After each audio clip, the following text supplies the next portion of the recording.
नमस्कार मित्रांनो, आपण पैसे बँकेत ठेवतो, तिजोरीत ठेवतो, कपाटात ठेवतो. कारण काय? तर चोरीला जाऊ नये म्हणून. म्युच्युअल फंडामध्ये अशी काही गडबड असू शकते का की म्युच्युअल फंडातले पैसे चोरट्यांनी पळवले वगैरे, असं शक्य आहे का? तर मित्रांनो, तुम्हाला आज मुद्दाम हेच सांगण्यासाठी मी हा व्हिडिओ करतोय की म्युच्युअल फंडामध्ये ही गोष्ट शक्य नाही.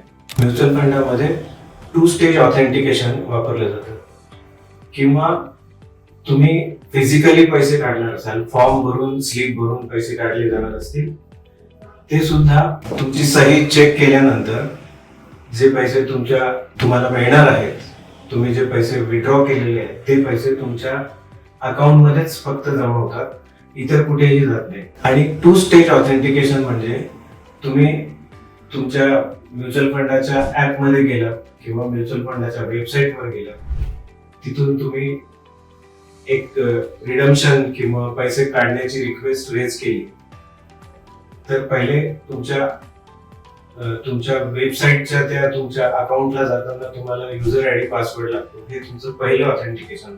आणि तुम्ही पैसे काढण्याची प्रक्रिया करायला सुरुवात केली आणि तुम्ही सबमिट हे बटन दाबलं की तुम्हाला एक ओटीपी मिळतो, जो ओटीपी तुम्हाला तिथे टाकायला लागतो, जो टाकल्याशिवाय ते ट्रान्झॅक्शन पूर्णच होत नाही. ऑथेंटिकेशन झाल्याशिवाय तुमच्या अकाउंट मधून पैसे निघत नाही. बरं, निघालेले पैसे हे फक्त तुमच्या अकाउंट मध्येच जाणार आहेत. जे बँक तुमची या म्युच्युअल फंडासाठी ऑथोराइज केलेली बँक आहे, त्याच बँकेमध्ये हे पैसे तुमचे येतात. हे 2 स्टेज ऑथेंटिकेशन असल्यामुळे म्युच्युअल फंड इतर कुठल्याही साधनांपेक्षा सगळ्यात जास्त सेफ झालेले. आज जाता जाता तुम्हाला मी एक चॅलेंज देऊन जातो. तुम्ही ह्या आधी बातम्या ऐकल्या असतील, ओटीपी मागितला आणि बँकेतले पैसे निघून गेले. अशा बातम्या तुम्ही आजपर्यंत बरेचदा ऐकलेल्या असतील.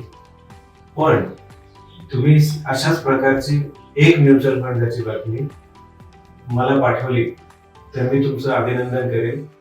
पण मला वाटतं अशी वेळ माझ्यावर येणार नाही, कारण अशा बातम्या नाहीच आहेत. हा व्हिडिओ तुम्हाला माहितीसाठी दिलेला आहे.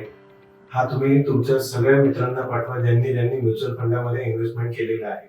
सगळेजण शेअर करतात, सगळेजण लाईक करतायत, पण सबस्क्राईब करायला मात्र साफ चुकतायत. तर कृपया व्हिडिओला सबस्क्राईब जरूर करा.